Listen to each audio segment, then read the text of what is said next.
O segundo livro dos Reis, capítulo 10.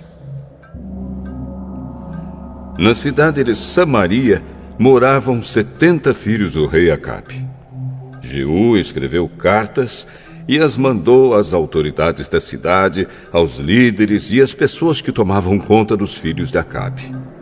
A carta dizia assim: vocês estão encarregados de tomar conta dos filhos do rei e têm carros de guerra, cavalos, armas e cidades cercadas de muralhas. Portanto, assim que receberem esta carta, escolham o melhor e o mais capaz dos filhos do rei, ponham no trono do pai e lutem para defendê-lo. As autoridades de Samaria ficaram apavoradas e disseram: como poderemos ir contra Jeú, se nem o rei Jorão, nem o rei Acasias conseguiram fazer isso? Aí o oficial encarregado do palácio e o oficial encarregado da cidade, junto com os líderes e as pessoas que tomavam conta dos filhos de Acabe, mandaram a Jeú esta mensagem: nós somos os seus criados e estamos prontos para fazer tudo o que o senhor disser. Porém, não vamos colocar ninguém como rei. Faça o que achar melhor. Então Jeú escreveu outra carta em que dizia o seguinte: se vocês estão do meu lado e estão prontos para seguir as minhas ordens, tragam as cabeças dos filhos do rei Acabe para mim, aqui em Jezreel, amanhã, a esta hora.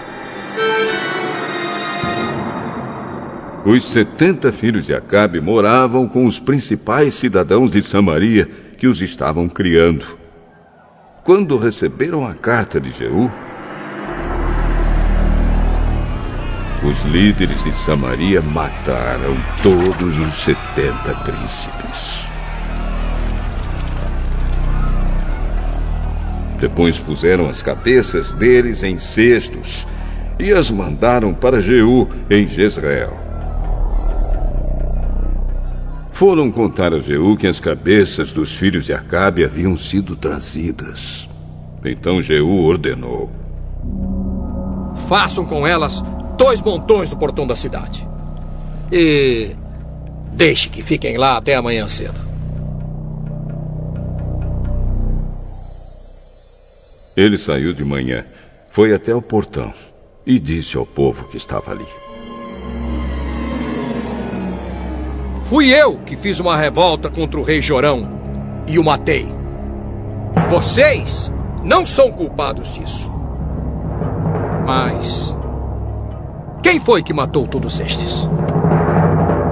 Isso prova que vai acontecer tudo aquilo que o Senhor Deus disse a respeito dos descendentes de Acabe.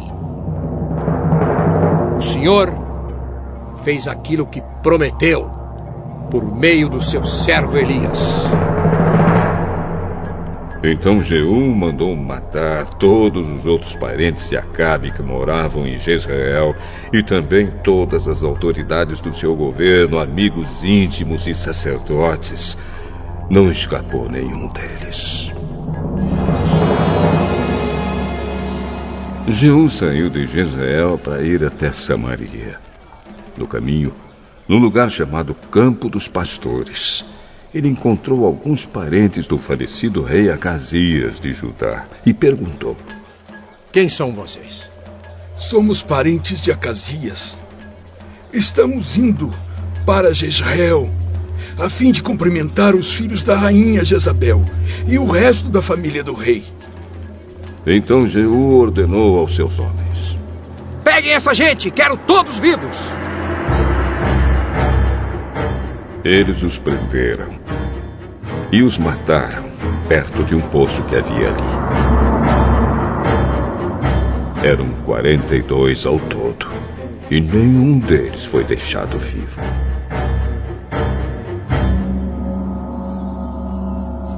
Jeú saiu dali e no caminho encontrou-se com Jonadab, filho de Recabe, que havia ido falar com ele.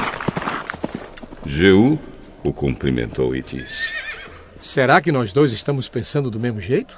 Sim. Então, me dê a sua mão. Eles apertaram as mãos. E Jeú ajudou Jonadab a subir no seu carro de guerra. Jeú disse: Venha comigo e veja você mesmo como sou dedicado a Deus, o Senhor.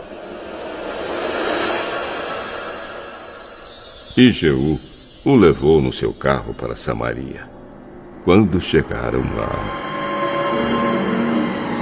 Jeú matou todos os parentes de Acabe. Não deixou nenhum vivo, conforme o Senhor tinha dito a Elias que ia acontecer. Jeú reuniu o povo de Samaria e disse: O rei Acabe serviu pouco o Deus Baal, mas eu servirei muito. Portanto, reúnam agora todos os profetas de Baal, todos os seus adoradores e todos os seus sacerdotes.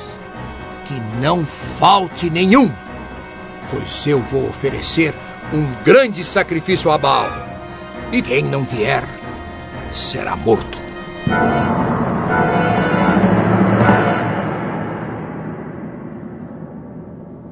Mas esse era um jeito de Jeú enganar os adoradores de Baal para poder matá-los.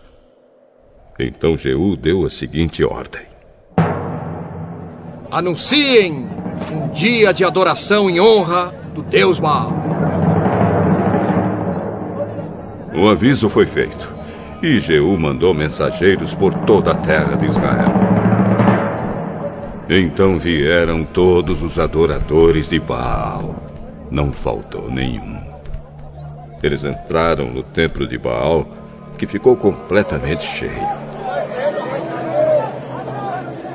Então Jeú mandou que o sacerdote encarregado dos mantos sagrados trouxesse os mantos e os entregasse aos adoradores.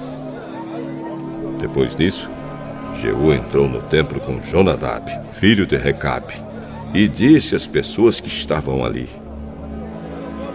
Vejam bem que somente adoradores de Baal estejam aqui, e que nenhum adorador de Deus, o Senhor, tenha entrado, hein?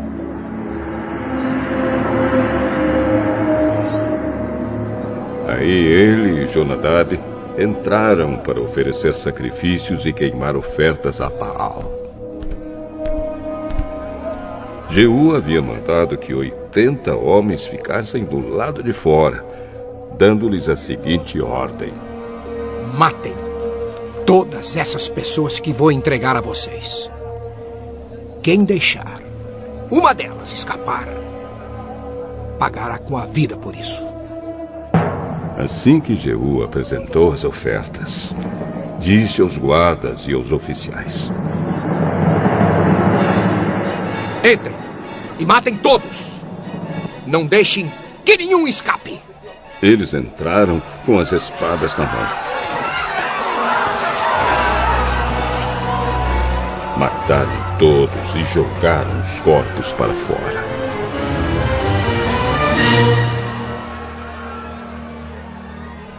Então entraram no santuário interior do templo, levaram para fora as colunas que estavam no templo de Baal e as queimaram. Também destruíram a coluna de Baal e o seu templo. E fizeram esse templo virar uma privada que existe até hoje. Foi assim que Jeú acabou com a adoração de Baal em Israel. Mas ele não abandonou os pecados do rei Jeroboão, filho de Nebate, que levou o povo de Israel a cometer o pecado de adorar os touros de ouro que ele havia colocado em Betel e em Dan. O Senhor Deus disse a Jeú: Você fez com os descendentes de Acabe tudo aquilo que eu queria que fizesse. Por isso prometo que até a 4ª geração os seus descendentes serão reis de Israel.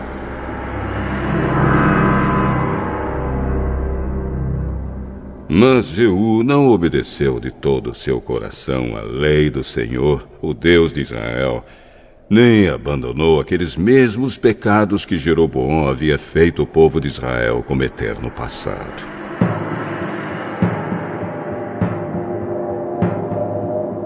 Nesse tempo, o Senhor Deus começou a diminuir o território de Israel.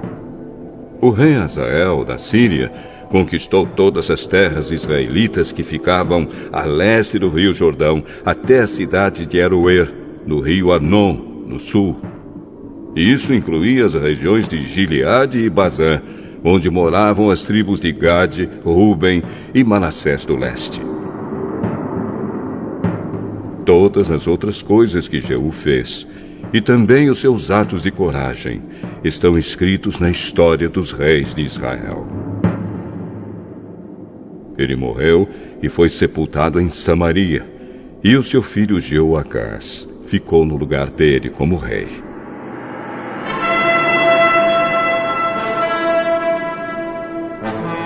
Jeú governou 28 anos em Samaria como rei de Israel.